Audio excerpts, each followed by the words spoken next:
I believed in mass communication until the age of rationalism. Seeing government exercised power, restricting overseas affairs and wars. Government is adamant about lines, having to fight against communism. Rivalry is our natural interest. With repeated facts came condemnation of anyone who criticized or scorned. Anyone who questioned executive officials.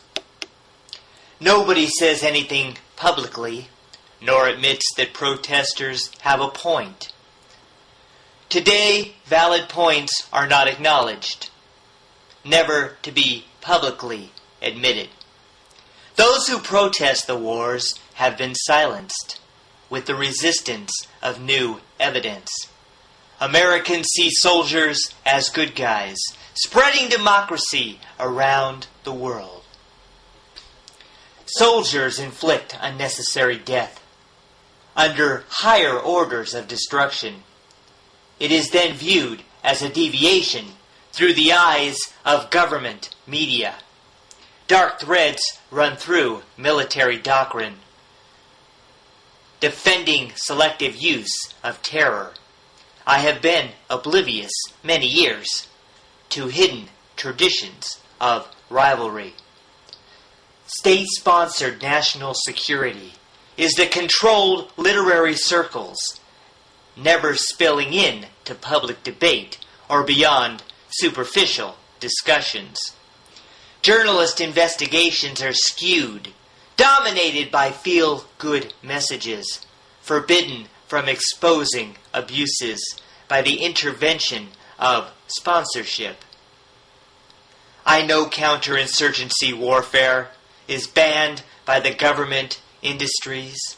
The enemies, killed and mutilated, are ignored by its pacification. The ruthless strategies are accepted by respected military figures.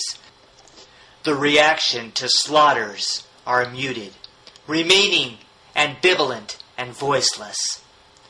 Congress denies responsibility for the explicit massacred war zone. They know honest reporting undercuts public support for counterinsurgents.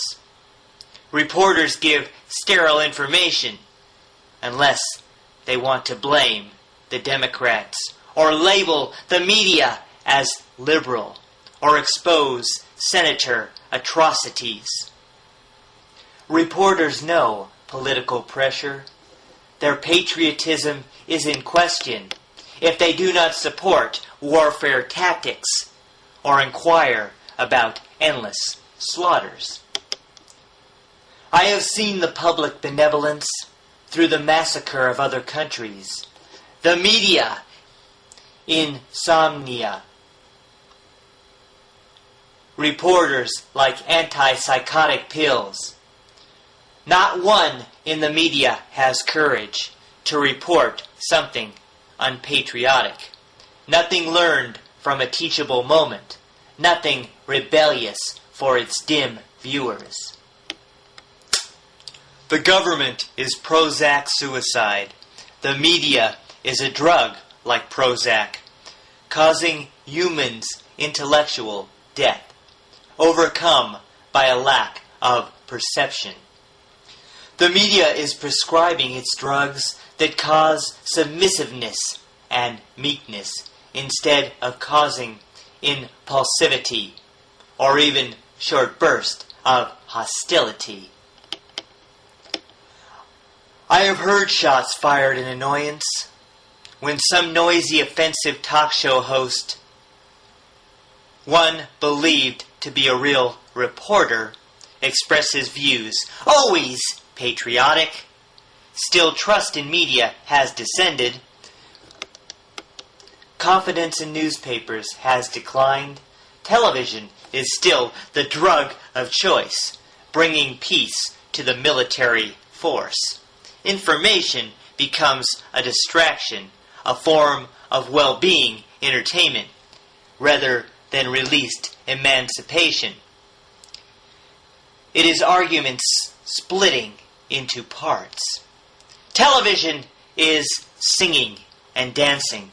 Contests with mammoth people losing weight by pregnant teenagers and endless sports. All diversion noise and no consequence. All media displaces human beings. The eye of mind is not activated.